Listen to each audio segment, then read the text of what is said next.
Hello po, this is Vince.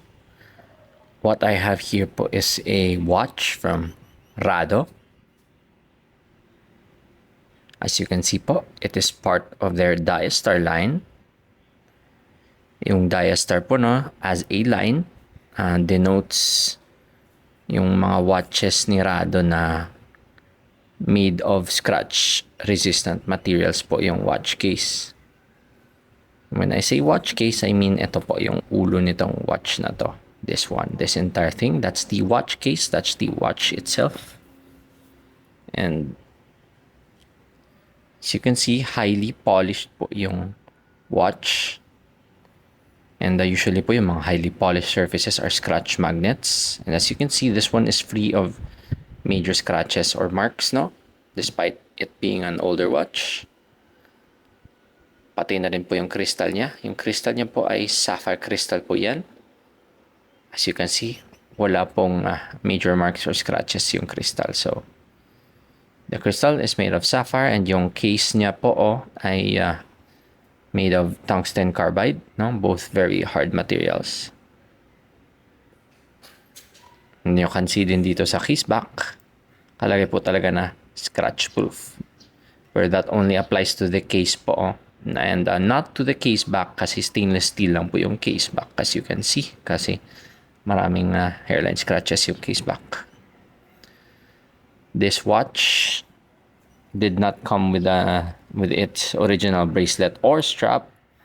So, replacement na lang po yung strap niya ngayon. It's a Milanese mesh style. So, replacement na lang po ito ngayon. The wrist size is adjustable, no? As denoted by these notches. You just move this lock around. This parang clasp attachment to adjust the wrist size, the fit. Yung lug width po ng watch na ito ay 18 millimeters, but I have chosen a wider strap para po mas seamless yung transition from the watch body to the strap, no? I wanted it to look more like a bracelet na parang continuous. Pero if you see dito sa likod, the lug width, no, or the width of the strap is narrower than the strap itself. So, 18 millimeters po yung lug width nito. If you ever na gusto nyo po palitan ng strap. Pero I suggest nakuha kayo ng 22 millimeters and to trim it down, no? To give the watch a more uniform width. As you can see, yung watch na ito ay quartz watch po. You can see the seconds hand ticking down po, no? Second per second. So, may battery operated po ito. May bagong battery naman po sa loob and it keeps time well naman po. Very simple po yung kanyang dial. Sunburst dial po with the stick hands and stick R indices, no?